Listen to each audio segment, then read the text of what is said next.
তোর সংসার নেই, তুই থাক, গেলাম আমি বাপের বাড়ি। যাও, কিন্তু যাওয়ার আগে সুমন ফকিরের 600 টাকা দিয়ে যাইও। কিসের টাকা? আমি তো তার কাছ থেকে কোনো টাকা ধার আনি নাই। তোমার জন্য একটা তাবিজ আনছিলাম, বলছিল তাবিজে কাজ করলে টাকা দিয়েন। কি তুই আমারে তাবিজ করছিলি? Bye bye. আমি কোনো কথা শুনতে চাই না, আমার তালাক চাই, মানে চাই। আচ্ছা দিব, 3 মাস দেরি করো তারপরে। কেন 3 মাস দেরি করতে হবে কেন? এখন ডিভোর্স দিলে কি সমস্যা? এখন ডিভোর্স দিলে শীতের 3 মাস কি একা একা বাল ফেলাবো?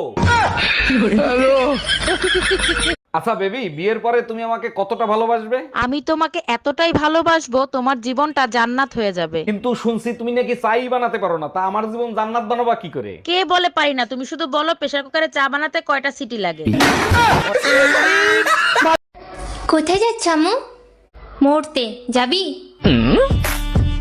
কি রান্না করেছ আম্মু? আমার মাথা খাবি?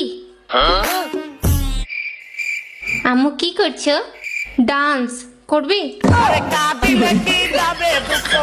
এই পাশের বাড়ি ওইটা তুমি কি ফেলাইলা? লাভ লেটার ফালাইছি, চোট মারানি দ্বারে সকালবেলা টমেটো চাইছি, দেয় নাই। এবার বুঝ। সর্বনাশ, এখন তো আমারে সন্দেহ করবে। আরে অপেক্ষা করো, দেখো কি হয়। তুমি স্যার আমি জীবনে কোনোদিন কোনো মাইয়ের দিকে ওইভাবে ফিরে তাকাইছি, সব দিছি, তুমি কাও। এই ঘরে এসি লাগানো ছিল, এসি গেল কোথায়? এসির কিস্তি দেয় নাই, তাই এসি খুলে নিয়ে চলে গেছে। কিস্তি দাও নাই কেন? প্রতি মাসে দিয়ে তুমি আমার কাছ থেকে কিস্তির টাকা নিতা। নিয়ে গেছে, ভালো হয়েছে। শীতের দিনে এসি দিয়ে কি করবা? গরম আসলে আর একটা কিস্তিতে এসি আনবো। ম্যাডাম, আপনাকে অ্যারেস্ট করা হচ্ছে। কেন, কোন অপরাধে? আপনার কাছে জাল নোট ছাপানোর যন্ত্র পাওয়া গেছে। তা জাল নোট কি পেয়েছেন? না, জাল নোট তো পাইনি। খালি যন্ত্র থাকলেই আমি অপরাধী? হ্যাঁ, যন্ত্র থাকলেই অপরাধী। আমিও আপনার নামে রেপ কেস দেব। ও মা, কেন? আপনার কাছেও রেপ করার যন্ত্র আছে।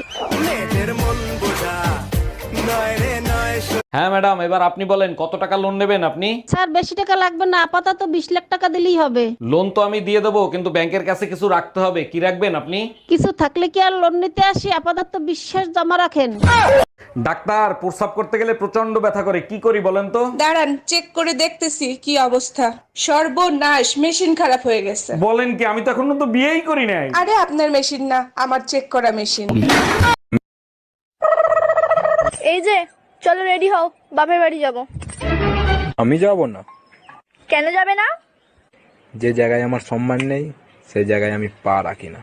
আরে এখানেও তো এত বছর রয়েছো। চলো চলো, তৈরি হয়ে নাও।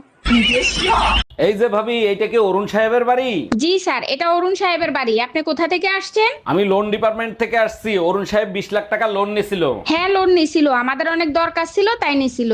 এখন আমাদের টাকা দরকার, তাই লোনের টাকা ফেরত দেন। দেখেন ভাইয়া, আমরা তো লোন দেই না, যেখানে লোন দেয় সেখানে যান।